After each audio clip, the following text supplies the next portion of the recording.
अस्सलाम वालेकुम नाज़रीन, हॉटशी प्रोग्राम में भली कार मैं तव्हांजी मेज़बान सबीन मेमण। नाज़रीन, हॉटशी प्रोग्राम में ॻाल्हि कंदासीं सिंध में अमन अमान जी सूरत हाल जे हवाले सां। वाज़ रहे त उत्तर सिंध में केतिरे वक़्त खां धाड़ेलनि जूं कहरी कार्रवायूं जारी आहिनि। धाड़ेल जॾहिं चाहे पके में अची माण्हुनि खे अगवा कनि था, उन्हनि खां पोइ उन्हनि जी वीडियोज़ जेके आहिनि से भरे करे उहे वायरल कनि था, उन्हनि ते तशदुद कनि था, उन्हनि जे वारसनि खां ॻरो भुंग पिणु तलब कयो वञे थो। घणे भाङे जेके मुग़वी मुख़्तलिफ़ वक़्तनि ते भुंग भरे आज़ाद थिया आहिनि। पुलिस त इहा दावा कंदी रही आहे त उन्हनि खे मुक़ाबले ज़रिए बाज़ियाब करायो आहे, पर किथे राॼूड़ियूं थियनि थियूं, किथे डील थिए थी ऐं किथे भुंग एवज़ उन्हनि मुग़वियुनि जी आज़ादी थिए थी। कुझु वक़्तु पहिरीं कश्मीर कंद कोर्ट में पिणु मुग़वियुनि जी आज़ादी जे हवाले सां हिकिड़ो वॾो एहतजाज थियो हो ऐं सिंध ऐं बलूचिस्तान जे दंग ते वॾो धरणो हयो वियो, जंहिंखां पोइ प्रेशर पवण ते कुझु मुग़वियुनि जी बाज़ियाबी थी हुई। पर उन हूंदे बि सोशल मीडिया ते जेको इन वाक़िए हाइप क्रिएट कई ऐं सिंध में अमन अमान जी सूरत हाल गुज़िरियल टे ईयर्स जॾहिं पीपल्स पार्टी जी हुकूमत रही, उन ते केतिरा ई सवाल उथिया, पर उन बावजूदि धाड़ेलनि जो आज़ार ख़तमु न थी सघियो। इन हवाले सां मुख़्तलिफ़ वक़्तनि ते केतिरा ई पुलिस ऑपरेशन पिणु थिया आहिनि, जंहिंमें पुलिस जो घणो नुक़सानु थियो आहे, पर धाड़ेलनि जी जेका माफ़िया आहे या धाड़ेलनि जो जेको नेटवर्क आहे उनखे ज़रे बराबरि बि नुक़सानु पहुचंदे नज़र न आयो। ताज़ो जेको आहे शिकारपुर जे तालके खानपुर में जो कच्चे वारो इलाइक़ो कोट शाहू मां SHO समेत 5 पुलिस अहलकारनि खे धाड़ेलनि पारां अगवा कयो वियो आहे, जंहिंजे बदिले में धाड़ेलनि पारां इहो मुतालबो रखियो वियो आहे त उन्हनि जो जेको ॾोहारी पुलिस पकड़ियो आहे उनखे आज़ादु कयो वञे। इन हवाले सां सिंध जी निगरान वॾे वज़ीर पिणु नोटिस वरितो आहे। पुलिस ते तमामु घणो प्रेशर आहे, DIG SSP, पर उन बावजूदि चयो थो वञे त पुलिस वटि इन वक़्त ताईं को अहिड़ो ऑप्शन मौजूदु न आहे। 3 ॾींहंनि जो अल्टीमेटम मिलियल आहे पुलिस ऑफिसरनि खे। जेकॾहिं थाणनि ते ईअं हमला थींदा, चौकियुनि ताईं पुलिस ऑफिसर खॼंदा, त इहा पुलिस आम माण्हुनि खे कीअं सिक्योरिटी फ़राहम करे सघंदी या उनजी कीअं हिफ़ाज़त करे सघंदी, इन ते पिणु केतिरा ई सवाल उथनि था। इन समूरी सूरत हाल ते ॻाल्हाइण जे लाइ असांखे पीपल्स पार्टी सां तालुक़ु रखंदड़ इंतहाई सीनियर सियासी अॻवान ऐं अॻूणो MP डॉक्टर सोराब सरकी जॉइन कयो आहे। डॉक्टर साहब भली कार, तव्हां असांखे प्रोग्राम में जॉइन कयो। डॉक्टर साहब, सिंध में अमन अमान जी सूरत हाल केतिरे वक़्त खां ख़राब आहे ऐं तव्हां बख़ूबी ॼाणो था इन इलाइक़नि में जंहिं तरह धाड़ेलनि हिकिड़ी नंढड़ी रियासत पंहिंजी क़ाइमु करे छॾी आहे, जंहिंमें हथियारनि जी सप्लाई थिए थी, माण्हुनि जा जेके आहिनि से अघु उन्हनि जी आज़ादी एवज़ ते थियनि था, डील थियनि थियूं, राॼूड़ियूं थियनि थियूं, उन्हनि जी सरपरस्ती, इन्हनि जी सहूलियतकारी खां वठी इन्हनि खे पनाह ॾियण ताईं हिकिड़ो मज़बूत नेटवर्क जुड़ियल आहे, जंहिंखे अॼु ताईं सरकार या पुलिस कानून लागू कंदड़ इदारा उनखे टोड़े न सघिया आहिनि। छा चवंदो? बिल्कुलु तव्हां सही चओ था। तमामु अफ़सोस जी ॻाल्हि आहे। बिल्कुलु तव्हां जेकी ॻाल्हि कई त अहिड़ी सूरत हाल आहे ऐं तव्हां पाण ॾिसो त जेके थाणे खां ई पुलिस अची करे उन पुलिस खे ई खणी वञे, जेके मुहाफ़िज़ आहिनि, त माना इन में अंदाज़ो लॻाए सघो था तव्हां त गवर्नमेंट जी रिट किथे बि कोन्हे। मुख़्तलिफ़ वक़्तनि ते जॾहिं जॾहिं मौक़ो मिलियो आहे त इन ते मां ॻाल्हायो आहे, तव्हां जा सवालनि जा जवाब ॾिना आहिनि। इहा प्योरली एडमिनिस्ट्रेटिव इशू आहे। बाक़ी धाड़ेल एतिरा ताक़तवर न आहिनि जो उहे गवर्नमेंट खे चैलेंज करे सघनि।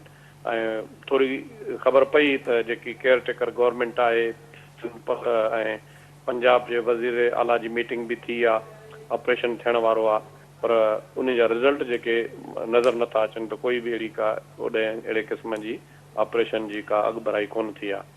ऐं बिल्कुलु जहिड़े नमूने सां इहो वाक़ियो थियो आहे, इहो इंतिहाई अफ़सोसनाक वाक़ियो आहे ऐं इन में जेकॾहिं सही तरीक़े सां मामलात हैंडल कजनि ऐं पुलिस हाणे त आम तौर ते इहा ॻाल्हि कई वेंदी त पाकिस्तान पीपल्स पार्टी जे ज़माने में जेकी पोस्टिंग थिए थी उहा थिए थी सियासी बुनियादनि ते ऐं सियासतदाननि जो प्रेशर आहे।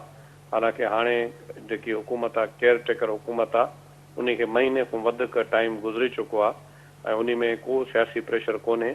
डॉक्टर साहब, इहो त ॾिसो न, केयर टेकर, डॉक्टर साहब माफ़ कजो तव्हांखे इंटरप्ट पई कयां, इहा त केयर टेकर हुकूमत आहे।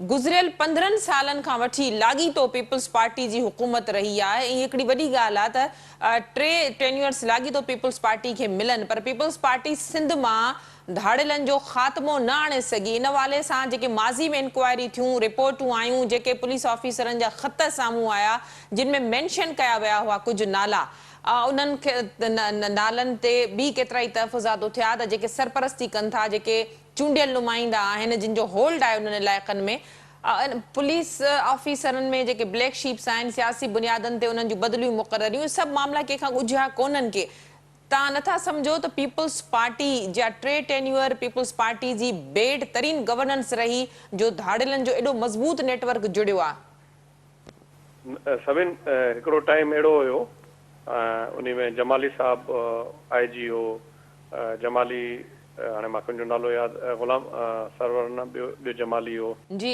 ग़ुलाम हैदर जमाली मां तव्हांखे ॿुधायां त पाकिस्तान पीपल्स पार्टी जी गवर्नमेंट ई हिकिड़ो बि पूरे सिंध जे अंदरि मग़वी न हो 15 सालनि में बिल्कुलु तव्हां वारी ॻाल्हि मां इहा तस्लीम कयां थो त हालात ख़राब बि रहिया आहिनि बहितर बि रहिया आहिनि ऐं जॾहिं पाकिस्तान पीपल्स पार्टी खे गवर्नमेंट मिली त असां पाण उन इलाइक़े सां तालुक़ु रखंदा आहियूं त जॾहिं असां शिकारपुर खां वेंदा हुआसीं टू जेकबवाद त इन शिकारपुर ऐं हमायूं जे विच में 5-7 टोला जेके आहिनि धाड़िलनि जा माण्हुनि खे फुरींदा पोइ माण्हू ईअं चवंदा त असां भाउ 6 जाइ तो अॻे फुरिजी आया आहियूं 7 जाइ ते हाणे त असां वटि कुझु ई कोन्हे पोइ आख़िर में माण्हुनि खे उतां कंबियूं खयूं बि वेंदा ऐं उन टाइम ते जेके हालात आहिनि उन खां हालात काफ़ी बहितर थिया उहो रोड हाणे सेफ आहे अहिड़ी तरह असांजी हुकूमत जे दौरान जेको गड़ी यासीन खां शिकारपुर ताईं ऐं इवन जेको आहे रते दरे ताईं तमामु हिकिड़ो सेंसिटिव एरिया हो जंहिंमें हिकिड़ो DSR बि जेको आहे उहो शहीद थियो पोइ उन ते वॾो प्रेशर बिल्डअप थियो उते काफ़ी जेके माण्हू ॿधा उहो इलाइक़ो बि सेफ थी वियो ऐं ॿियो जेको आहे सिंध जो खैरपुर जो इलाइक़ो हूंदो उहो बि थोरो ख़राबु हूंदो ऐं कटे सटे करे पाकिस्तान पीपल्स पार्टी जी जेकी गवर्नमेंट असांजी रही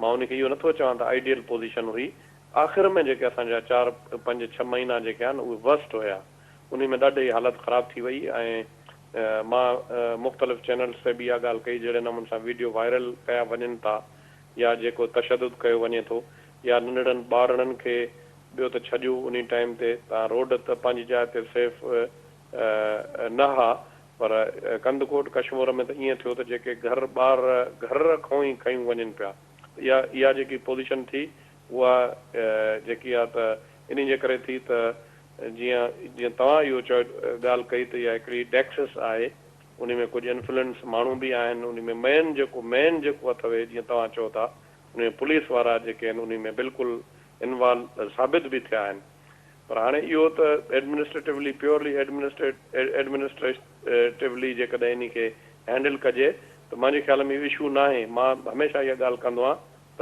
इन जे लाइ 72 कलाक तमामु घणा आहिनि हाणे त महीनो गुज़री वियो आहे जेको मीटिंग्स बि थियनि थियूं ऑपरेशन जी बि ॻाल्हि कई वई रेंजर्स जी बि मूवमेंट जी ॻाल्हि कई वई ऐं जेके एरियाज़ आहिनि उहे एरियाज़ को एॾा ॾुखिया बि न आहिनि ऐं उन में मां सम्झां थो 3 ॾींहंनि में जेकॾहिं उन्हनि जी ॿियो कुझु न उतां जी रसद ई बंदि कजे जेके खाधे पीते जो सामान ॿियो टियों जेको कचे वारा ॿार वठणु अचनि था या 2-3 ॿिया एरिया आहिनि उन एरियाज़ में शिकारपुर में ऐं कश्मीर डिस्ट्रिक्ट में उते जेकॾहिं कंट्रोल कजे त कंट्रोल थी सघे थो मूंखे पाण खे सम्झ में नथो अचे त छाजे करे इहो इन ते कंट्रोल नथा करनि इन ते कंट्रोल थियणो खपे ऐं गवर्नमेंट जी रिट क़ाइमु थियणु खपे हाणे जेकी सूरत हाल नज़र अचे थी उहा इहा नज़र अचे थी त धाड़ियल इहो शो करण जी कोशिशि करनि था त असां पुलिस खां वधीक इफेक्टिव आहियूं ऐं स्टेट खां वधीक पावरफुल आहियूं ऐं इहा वॾी ज़्यादती वारी ॻाल्हि आहे इहा स्टेट खे इहो सोचणु खपे ऐं जेकी बि हाणे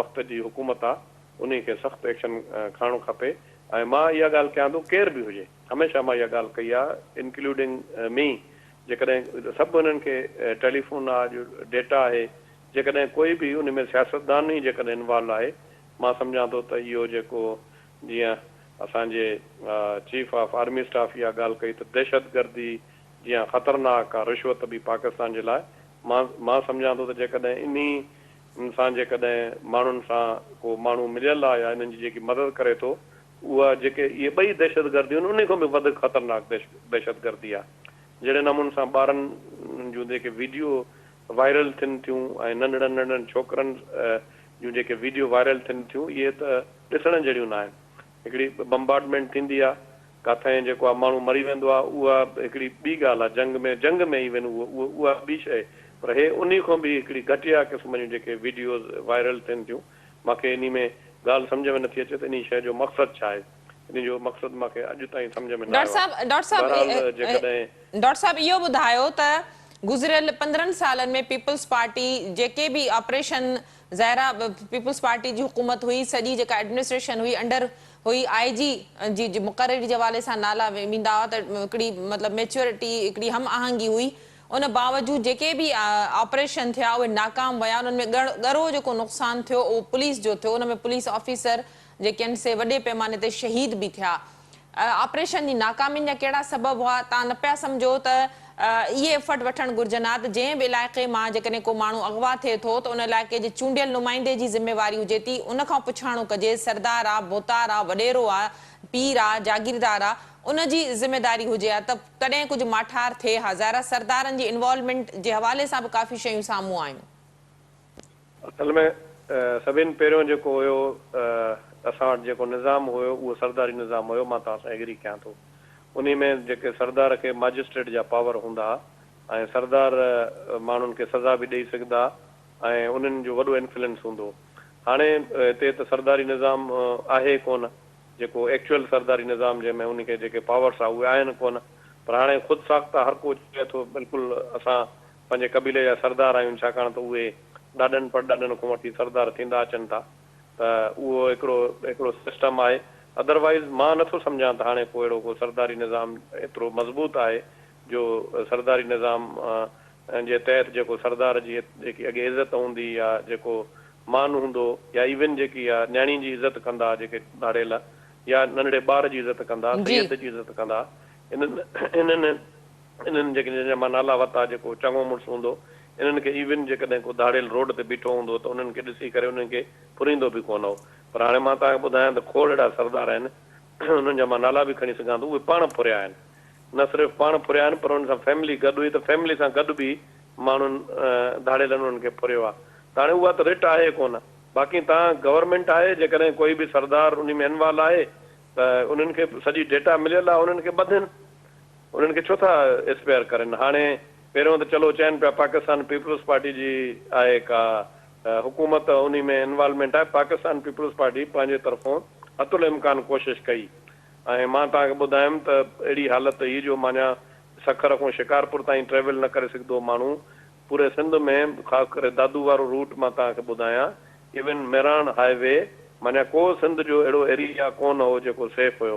पर हिकिड़ो टाइम अहिड़ो हुयो जो उन टाइम ते पूरे सिंध में हिकिड़ो बि माण्हू अगवा कोन हो। हाणे पूरे सिंध में अगवा तावान जो हिकिड़ो माण्हू बि माना रिपोर्ट न थींदो। पाकिस्तान पीपल्स पार्टी जी गवर्नमेंट ई, वरी पाकिस्तान पीपल्स पार्टी जी गवर्नमेंट में ई हालात ख़राब थी विया। उन में मां पाण स्टैंडिंग कमेटी होम जो पोएं दफ़े मां मेंबर बि हुयुमि। असां काफ़ी उन में डिस्कशन्स बि कयूंसीं, मशवरा बि ॾिनासीं ऐं पुलिस अॻे वधी बि सही। मां ख़बर न आहे, जीअं हाणे ॾिसूं था वधीक हाणे जेके उहे ज़िम्मेवार आहिनि होम मिनिस्टर या जेके इन पोस्टनि ते आहिनि आईजी, उहे ई इन ते डिस्कस करे सघनि था। त ख़बर न आहे अलाए कहिड़ी वजह जे करे जेके ऑपरेशन थियण वारो बि वरी अॻे हली करे वरी रुकिजी वियो ऐं उन में वधीक एक्शन न थियो। उन में सिर्फ़ु एक्शन जी ज़रूरत आहे। जेकॾहिं एक्शन थिए त मां नथो सम्झां त स्टेट खां इहे वधीक पावरफुल आहिनि। अमन अमान थी सघे थो, विदिन माना वीक थी सघे थो। ठीकु, वॾी महिरबानी डॉक्टर साहब, तव्हां पंहिंजो मौक़िफ़ ॾियण लाइ असांखे प्रोग्राम में जॉइन कयो। नाज़रीन, पीपल्स पार्टी सां तालुक़ रखंदड़ इंतहाई सीनियर सियासी अॻवान डॉक्टर सोराब सरकी असां सां गॾु हा। सिंध में उत्तर सिंध में ख़ासि करे जेका अमन अमान जी बदतरीन सूरत हाल आहे, जिते समूरे कचे में धाड़ेलनि जी हिकिड़ी रियासत ठहियल आहे, जिते धाड़ेलनि जा पंहिंजा कानून आहिनि, जिते पके मां माण्हुनि खे अगवा करे उते रखियो वञे थो, उन्हनि जा अघ तय कया वञनि था, उन्हनि जी आज़ादी जी क़ीमत लॻाई वञे थी उते, ऐं उन्हनि ते तशदुद कयो वञे थो। भुंग न ॾियण जी सूरत में उन्हनि खे क़तल पिणु कयो वञे थो।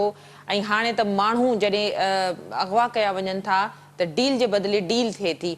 इन तरह जे गुज़िरियल जेके 15 सालनि जो अरसो रहियो, सिंध में पीपल्स पार्टी जी हुकूमत रही, नाले मात्र ऑपरेशन थिया जंहिंमें पुलिस जो घणो नुक़सानु थियो, उन बावजूद धाड़ेलनि जो जेको मज़बूत नेटवर्क आहे उनखे नुक़सानु न पहुची सघियो या उहो न टुटी सघियो, जंहिंजा केतिरा ई फैक्टर्स आहिनि, केतिरा ई उन में फ्लॉज़ उन ऑपरेशन जा साम्हूं आया, पर उन बावजूद हिन वक़्तु जेका सूरत हाल आहे उहा अञा बदतरीन वधीक ख़राब थींदी पई वञे। सिंध में जेको बदमनी जो जेको वारी सूरत हाल आहे उहा पंहिंजी इंतिहा ते पहुची चुकी आहे। ताज़ो जेको खानपुर जे कचे वारे इलाइक़े कोट शाहू मां SHO समेत 5 पुलिस एहलकारनि जो अगवा ज़ाहिरा रियासत जे लाइ हिकिड़ो वॾो सवालिया निशान आहे त जेके अवाम जी हिफ़ाज़त ते पुलिस एहलकार मामूर आहिनि उन्हनि खे जॾहिं इन तरह सां अगवा कयो वञे थो त पोइ अमन अमान जी सूरत हाल खे बरक़रार रखण ऐं माण्हुनि जी हिफ़ाज़त हिकिड़ो वॾो क्वेश्चन मार्क बणिजी वञे थी। प्रोग्राम जे सिलसिले खे जारी रखंदासीं। वक़्तु थियो आहे मुख़्तसिर वक़फ़े जो, वठूं था वक़फ़ो।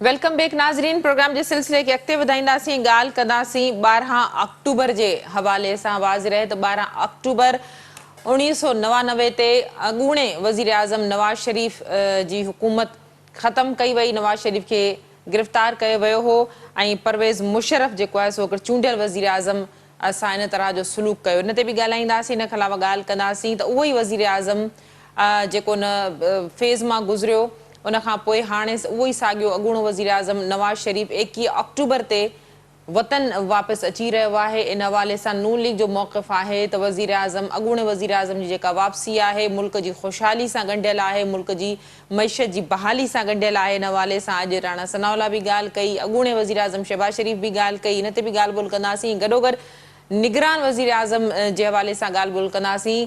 जनवरी में इलेक्शन कमीशन पारां चूंडुनि जो ऐलान त कयो वियो पर अञा ताईं तारीख़ साम्हूं न अची सघी। इन हवाले सां निगरान वज़ीर आज़म जो चवणु आहे त जनवरी में इलेक्शन जे हवाले सां हू तमामु घणो मुतमइन आहे। इलेक्शन कमीशन खे जेको तकबंदियुनि जो या जेको कमु करिणो आहे इलेक्शन कमीशन जेको आहे सो पंहिंजी एक्सरसाइज़ करे रही आहे। इन समूरी सूरत हाल ते ॻाल्हाइण जे लाइ असांखे इंतहाई सीनियर सियासी अॻवान नून लीग से ताल्लुक़ रखंदड़ सिद्दीकुल फारूक साहब ज्वाइन किया। सिद्दीकुल फारूक साहब वेलकम कहती हूँ, आपने प्रोग्राम में ज्वाइन किया।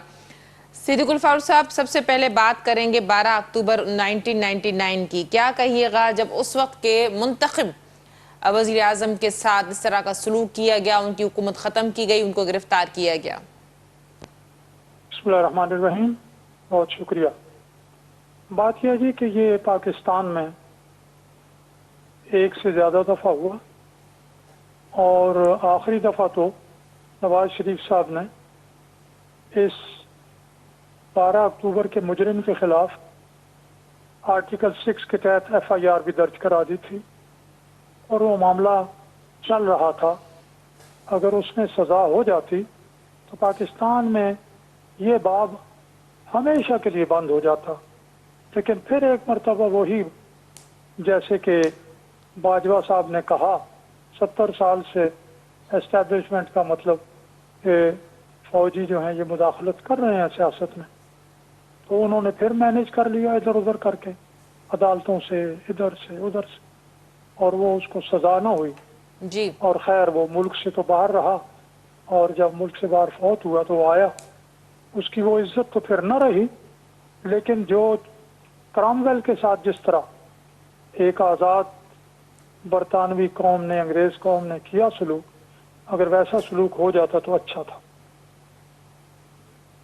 सिद्दीकुल फारूक साहब, क्या कहिएगा अब साबिक वज़ीर आज़म नवाज शरीफ की वापसी के हवाले से? अब दिन बहुत ज़्यादा करीब हैं और उनका सफ़र शुरू हो चुका है और वो रवाना हो गए लंदन से सऊदी अरब की तरफ और 21 अक्टूबर को वो पाकिस्तान पहुंचेंगे। इस हवाले से भी नून लीग की जानिब से कहा जा रहा है कि साबिक वज़ीर आज़म नवाज शरीफ की मुल्क वापसी मुल्क की खुशहाली और मईशत से जुड़ी हुई है, क्या कहेंगे? जी बिल्कुल, ये बात दुरुस्त है। वापस अल्लाह के फजल करम से वो 21 अक्टूबर को पाकिस्तान पहुंचेंगे और मुस्लिम लीग नून ने मुल्क ने पाकिस्तान ने नवाज शरीफ साहब की क़यादत में हमेशा इक़्तिसादी लिहाज से तरक्की की है। तमाम बड़े बड़े मंसूबे नवाज शरीफ के दौर में, अगरचे कभी 2.5 साल, कभी 2.25 साल, कभी 4 साल और उसमें भी मुसीबतें, लेकिन इसके बावजूद मोटर वेज देखें, सड़कें देखें, पुल देखें, सी पैक देखें, गवादर की बंदरगाह देखें, बैंकों की प्राइवेटाइजेशन, एयरपोर्ट्स और इस तरह के तालिब इल्मों के लिए लैपटॉप्स, वजीफे, यूनिवर्सिटियाँ, रोज़गार की स्कीमें, हर चीज़ तरक्की की आपको नवाज शरीफ साहब के दौर में नज़र आएगी। और जगह जगह वो तामीर की हर ईंट पे लिखा है अपना नाम। यहाँ जाएंगे पाकिस्तान में नवाज शरीफ साहब के कारनामे नज़र आएंगे। तो नवाज शरीफ साहब को हटाया और फिर मुल्क को देख लें, 100 रुपए का डॉलर कहाँ पहुँच गया, 50-52 रुपए किलो की चीनी, 35 रुपए किलो का आटा कहाँ पहुँचा, 4% जो महंगाई की शरह थी वो 30 से भी ऊपर चली गई, जीडीपी जो 6% थी वो देख लें वो कहाँ पहुँची। तो इस तरह बैन-अल-अक़वामी सतह पे पाकिस्तान का वक़ार मजरू हुआ। तो इंशाअल्लाह अज़ीज़, चूँकि बैन-अल-अक़वामी सतह हो या मुल्क के अंदर, उनकी एक क्रेडिबिलिटी या साख है और उन्हें काम करना आता है, और बिलखुसूस मईशत को वो अल्लाह के फजल करम से संभाल लेते हैं, पाँव पर खड़ा करते हैं, तरक्की देते हैं। तो अब भी इंशाअल्लाह पाकिस्तान की खुशहाली उनके आने और इक़्तिदार में आने से शुरू होगी। सिद्दीक़ उल फारूक साहब, एक अनसर्टिनिटी वाली सूरत हाल है। नवाज शरीफ साहब वापस आएंगे, वापसी के बाद क्या उनको गिरफ्तार किया जाएगा, जो कानूनी मामलात हैं वो किस तरफ जाते हुए दिखाई दे रहे हैं, या उनको हिफाजती जमानत दे दी जाएगी? इस हवाले से गो के नून लीग के जो रहनुमा हैं वो बड़ी दावा कर रहे हैं कि वो हिफाजती जमानत करा लेंगे, या सारी कानूनी ये जो प्रोसेस है उन्होंने अपनी कानूनी टीम से मशवरा कर लिया, लेकिन होगा क्या? जी होगा, अदालतों के पास जाएंगे और जो सूरत है उसमें उनको राहदारी जमानत इंशाअल्लाह मिलेगी। वो जलसे से खिताब करने के बाद अगले दिन या उससे अगले दिन अपने आप को अदालत में पेश कर देंगे। फिर उसके बाद अदालत का काम है। लेकिन ये सबको मालूम है कि जिस मुकदमे में उनको सज़ा सुनाई गई है उसी मुकदमे में उनकी बेटी और उनके दामाद को सज़ा सुनाई गई थी, वो बरी हो चुके हैं। अब नवाज शरीफ साहब भी इंशाअल्लाह अज़ीज़ इस मुकदमे में बरी होंगे। बहुत थोड़ा सा, यानी एक फॉर्मेलिटी पूरी होनी है, बाकी उसमें तो कोई जुर्म साबित ही नहीं हुआ, झूठे मुकदमे उन पर कायम किए गए। तो बाकी भी जो मुकदमे हैं वो भी, उनकी भी कोई बुनियाद नहीं है। हम आईनी और कानूनी जो जंग है लड़ेंगे, और मुल्क की अदालतों में अब वो जो माहौल था बंदयाल साहब के दिनों का, या उनसे पहले के जो कुछ चीफ जस्टिस 2-3 ऊपर नीचे आए हैं, जिस तरह उन्होंने वारदातें डाली हैं, अब वो माहौल नहीं है। अब आइन और कानून का दौर है। इंशाअल्लाह हमें अदल व इंसाफ मिलने की पूरी तवक्को है। सिद्दीक़ उल फारूक साहब, ये कहिएगा कि कल जो फैसला आया है प्रैक्टिस एंड प्रोसीजर बिल के हवाले से, आप समझते हैं कि अब काफ़ी चीज़ें पार्लियामेंट को उतना ही मोतबर कर लिया गया? गो के जो पुराने मामला थे उनके हवाले से अब तो अपील नहीं हो सकती, लेकिन अब जो आगे होगा उसमें अपील का राइट भी है। जी बिल्कुल, ये अल्हम्दुलिल्लाह कि पार्लियामेंट की बालादस्ती, कानून साजी का हक तस्लीम कर लिया गया है और सुप्रीम कोर्ट के फुल बेंच ने किया है। जो 4-5 जजेस कोशिश कर रहे थे, मैं भी कार्रवाई देखता रहा हूँ। हाँ, उनमें से कुछ अजीब अजीब रिमार्क्स भी। एक जज का तो मैंने हाथ का इशारा देखा, ये पार्लियामेंट करेगी, गोया उनके नज़दीक पार्लियामेंट को घटिया चीज़ है। खुदा का शुक्र है कि पूरी दुनिया में जिस तरह पार्लियामेंट की इज्जत और तौक़ीर है, पार्लियामेंट जो है इदारों में सुप्रीम इदारा है, तो अब पाकिस्तान में भी अमली तौर पर हर लिहाज से पाकिस्तान एक सुप्रीम इदारा बन गया है। इंशाअल्लाह पाकिस्तान का मुस्तक़बिल रोशन होगा। सिद्दीक़ उल फारूक साहब, इंतखाबात के हवाले से गो इलेक्शन कमीशन ने बाज़ाब्ता तौर पर किसी तारीख का ऐलान नहीं किया, लेकिन तवक्को की जा रही है कि शायद नवाज शरीफ की वापसी के बाद जो मोमेंटम जुड़ेगा उसके बाद जो तारीख है वो सामने आ सकती है। लेकिन निगरान वज़ीर आज़म ने कहा कि जनवरी में इलेक्शन के हवाले से वो बड़े सेटिस्फाई हैं, बड़े मुतमईन हैं वो, और इलेक्शन कमीशन जो अपनी एक्सरसाइज है, जो मशक है वो कर रही है। जी बिल्कुल ठीक कहा, इलेक्शन कमीशन पूरी तैयारी कर रहा है, और जब उन्होंने आखिरी हफ्ता कहा है तो 25 जनवरी से 31 जनवरी के ये 7 दिन हैं, इन्हीं में से कोई एक तारीख हो जाएगी। इलेक्शन इंशाअल्लाह उल अजीज के लिए।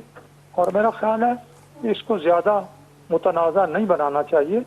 आखिरी हफ्ता कोई हफ्ता है, कोई महीना नहीं है, कोई साल नहीं है। तो ये हफ्ता जो है ये 25 जनवरी से लेके 31 जनवरी तक। सिद्दीक फारूक साहब, आखिरी सवाल आपसे, नवाज शरीफ की वापसी के बाद जो नून लीग के वोट की स्ट्रेंथ है वो कहाँ देख रहे हैं आप? जी, हमारा वोटर थोड़ा सा